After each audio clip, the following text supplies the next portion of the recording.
नाज़रीन, ख़बरुनि जे सिलसिले खे अॻिते वधाईंदे अव्हां ताईं ख़बर पहुचायूं पिया। वफ़ा अकरम अब्बासी जी ठठो पांत अवाम दोस्त डिप्टी कमिश्नर ठठो सरमद अली भागत जी सदारत हेठ रिकॉर्ड ऑफ राइट्स जे ॿीहर तहरीर बाबति हिकु अहम जाइज़े वारो इजलास मुनक़िद थियो, जंहिंमें जारी कम जी अॻभराई मयार ऐं रफ़्तार जो तफ़सीली जाइज़ो वरितो वियो। इजलास में एडिशनल डिप्टी कमिश्नर, असिस्टेंट कमिश्नरनि, मुख़्तियारकारनि, सुपरवाइज़िंग तपेदारनि ऐं ॿियनि शिरकत कई। यादि रहे त अवाम दोस्त डिप्टी कमिश्नर ठठो पारां ज़िले ठठे जे रेवेन्यू रिकॉर्ड में जालसाज़ी ख़त्म कंदे समूरे रिकॉर्ड में शफ़ाफ़ियत आणे रिकॉर्ड के हतमी ऐं क़ानूनी शिकिल ॾियण वारो मरहलो शुरू करण खां पोइ रेवेन्यू खाते ठठे जे राशि कामोरनि पारां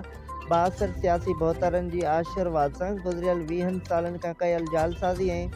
मेगा करप्शन में मुलविस कामोरनि जूं निंडूं हराम थी वञण ऐं मतियूं मुंझण करे राशि कामोरा बताल थी